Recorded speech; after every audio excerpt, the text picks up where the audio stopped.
Hello' guys, কি খবৰ? সকলোৱে নিশ্চয় ভাল। আপোনালোকক মোৰ অন্য এটি ভিডিঅ'লৈ পুনৰ স্বাগতম জনাইছোঁ।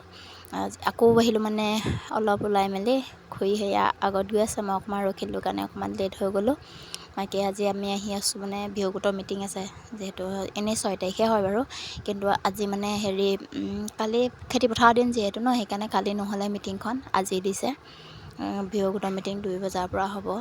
আমি দুজনী আহিছোঁ আৰু কিন্তু আপোনালোক কোনোবা যদি গোটত সোমোৱা নাই, সোমাই ল'বলৈ চেষ্টা কৰিব। মানে এনেকুৱা গ্ৰাম্য সংগঠনবিলাকৰ লগত মানে সংযোগটো ৰাখিলে বহুত ক্ষেত্ৰৰ পৰাই সুবিধা। মানে মোৰ বেছি দিন হোৱা নাই, মই 2 বছৰমানহে হৈছে সোমোৱা, কিন্তু বহুতখিনি সুবিধা পাইছোঁ। ইফালে আহি পালোঁ সেইটো গীৰ্জাঘৰ, যিহেতু আমাৰ ওচৰৰে গাঁওখন খ্ৰীষ্টান হয়, এইটো গীৰ্জা। আজি মিটিংখন সেই স্কুলতেই হ'ব। আমি অহা অকণমান সোনকাল হ'ল। সোনকাল মানে 2টা বজাৰ পৰা হ'ব বুলি কৈছিলে। আমিতো বাৰু 2 বজাতেই আহিলোঁ, কিন্তু মানুহখিনিহে গোট খোৱা নাই।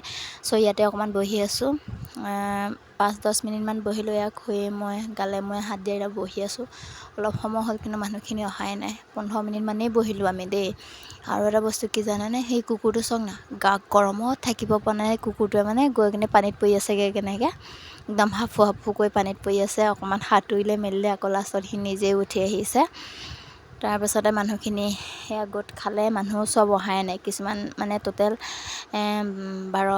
12জনীমানহে আহিছে। এনেই আমাৰ গোটত আছে 25জনীমানৰ ওচৰা-ওচৰি আছে, তো 12জনী আহিছে। আৰু আমি আমাৰ পইচাটো দি পেলাই আমি সোনকালে গুচি আহিলোঁ। আজি ভিডিঅ'টো ইমানেই, বাই।